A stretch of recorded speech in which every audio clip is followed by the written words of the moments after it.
How's it going, folks? Stu here. Remember last year when the powers that be said, hey, remember that thing you all enjoyed about 11 years ago? Have it again. Here's another Scream film. Well, that one made enough people just a little bit of money, so they got back together and said, hey, should we do that again? And thus we have Scream 5, a whole bloody brand new Scream film, in which, get this, they're in New York City. A little bit of a bloody twist. It's a little twist. But did it make me scream in excitement or stab someone else in distaste? I'm not a serial killer.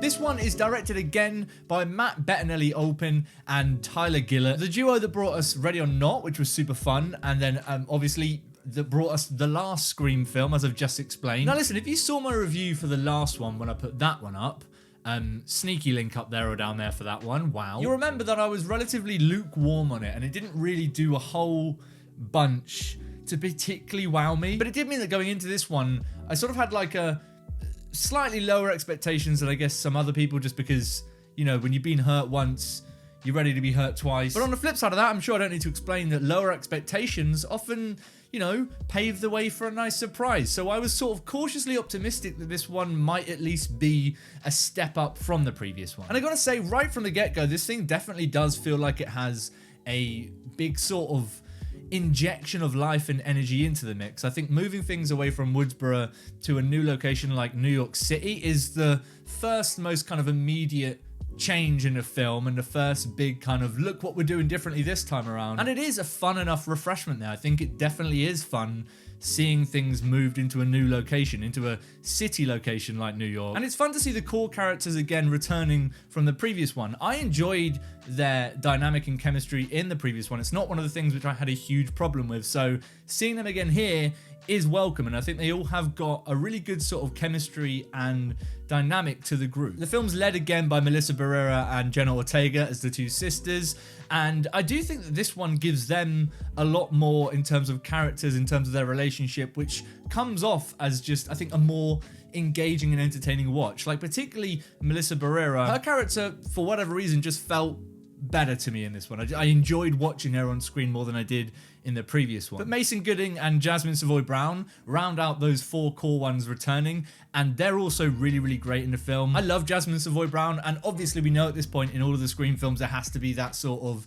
textbook film nerd character that's able to sort of lay out all the rules and everything to us as an audience, and she is again that character in the film. And I really strongly believe that if you had a performer that was any less charismatic than Jasmine Savoy Brown here, it would just start to come off as incredibly irritating. So it's a testament to her performance that she's able to continue to make all of that stuff feel fun. But there are of course new characters thrown into the mix there. The dude from Avatar 2 was in there. I didn't realize until the film ended, and it was like, yeah, that was the dude from Avatar 2. He was not that, he was fine. I don't know why I'm bringing him up other than to say that it was a dude from Avatar 2, but hey, my review's going in. Courtney Cox is back in the film as well as Gale Weathers again. Sort of feels like it wouldn't be a Scream film without either her or Neve Campbell, and as we all know, Neve Campbell is not in this one because of a pay dispute, I believe, which was silly. So Courtney Cox is stepping up here as that sort of iconic returning character, and she's as good as she's ever been, I think. I sort of feel like her character has become a little bit of a caricature, but she's still at least having fun with the role. But speaking of legacy characters popping back up, Kirby's back again. I would have liked that to have been more of a surprise, I guess, but they were like, hey, she's in it in all of the promotional stuff and the trailers before, so it's not a spoiler, I guess, at this point, unless you really didn't know anything, in which case, apologies. Kirby was obviously one of the best parts of Scream 4. I'm a big Scream 4 fan, so I share that sentiment with, I believe, most of the internet. And Hayden Panettiere was really, really likable, charming, and a lot of fun in that role.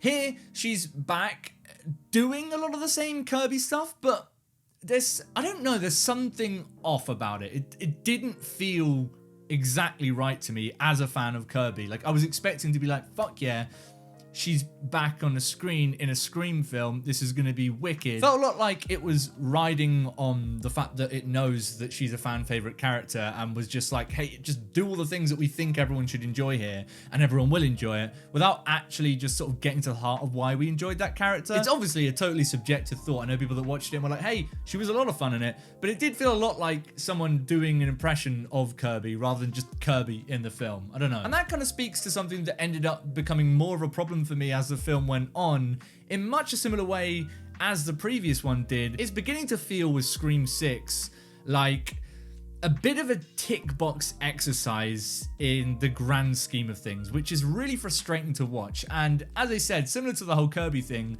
it's definitely a very subjective line. In many ways, it either does or doesn't work for you, but I think for me, it's starting to tip into the, I don't know that this film is necessarily as fun and clever and subversive as it thinks it is, which was the main problem I had with the previous film. So it's frustrating that this film, despite setting up a really interesting and refreshed and energized first act here, falls back into the same problem. I was just left with a lot of the same feeling that it's lost a lot of the charm that Wes Craven brought to all of this stuff. Like the wink wink nudge nudge meta comedy, the stuff about sequels in the Scream sequels, the stuff about horror films and the rules and the playbook and stuff, all felt genuinely charming and playful when it was happening originally in that first trilogy. We won't talk about the third one, but you know what I mean. And it's difficult because it definitely needs to have an element of that to feel like a Scream film, and I feel like if it didn't have any of that, it would have been more annoying, because that's the stuff that I really do enjoy about Scream films. But there definitely is a right and wrong way to pull that off, and I don't really feel like these new filmmakers that are taking it on, that have taken over the mantle from Wes Craven, fully understand how to pull that off. It does feel to me more frustrating than it does charming. But that being said, there are things that do work in terms of what we've come to expect from a Scream film. I think the kills are all really fun and really satisfying here, and actually there are some really inventive moments with Ghostface stalking people, attacking people within this new city environment that are really, really fun to watch. It's just that a good Scream film across its runtime elevates that kind of people just getting picked off by a slasher and weaves in more interesting stuff and always builds to a fun and engaging climax. And this one didn't really have that. Like, it felt like it really did deflate itself when it comes to the final act. And often when people say that, it's sometimes comes with the caveat of like, well, I guessed it early on, or like, I just wasn't satisfied with who it was. And actually in this one, I did guess it a little bit early on, but it's not the problem I have with who the killers are in this film. It's more that there was just a strange sort of lack of momentum and energy from the killers in this film when they do get revealed. I'm really trying not to spoil things. I obviously don't want to spoil anything for you guys. I'll leave any hints that might spoil things, but I guess like if you're this far into a Scream review, try not to add too many of the dots together that I'm talking about here. But the best ghost faces we've had, the best Scream killers, are at the very least just fun to watch on screen. It's part of why the end acts of Scream films are so fun. Once they get revealed, it's like, what's going to happen? Let's just enjoy this. And for whatever reason, maybe it was performances, maybe it was the screenplay, maybe it was direction, maybe it was editing, I don't know, but all of those things amounted to a climax which just sort of washed over me a little bit, which is not a feeling I want to get from a Scream film, right? I want to be engaged, I want to be in it, I want to be jumping off my seat, you know, going, wow,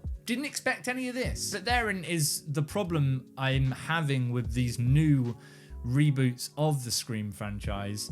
It's what I had with the last one, it's what I've ended up having with this one. It really feels like it's not actually doing much surprising, but it's trying to tell us that it is. The stakes, the characters, the way things move around the plot, the chess pieces on the board, so to speak, are remarkably similar to all the other Scream films. It feels a lot like a film of 3 acts that differ quite drastically in their quality. We start with a real fun, energetic, straight out the gate, running through the streets with a knife, screaming opening act, good. And then the middle act feels a little bit like it's hitting a wall, not good. And then the final act just feels like things happening.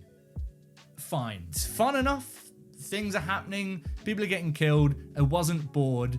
I just don't have a huge desire to go in and rewatch this one, and it didn't feel like it offered a huge amount of new stuff in their form. But what about you guys? Have you seen Scream 6? It is out in cinemas. Love to know where it lands for you in your overall ranking of Scream films. Let's try and keep it spoiler free, because I know that people are going to want to see it because it's a Scream film. Let's not ruin it for people. Let's not be shitty. Let me know whatever you thought about the film in the comments down below. We'll have a little chat. But of course, if you enjoyed this video and you want to see me talk about more shit, go ahead and click subscribe. The button is down there. You know what to do with it. Clicky, clicky, fun time. You can also find links to my socials, my Twitter, my letterbox, as well as a 30-day free trial code for MUBI, which is always fun if you want to go and see great cinema for literally no cost for 30 days.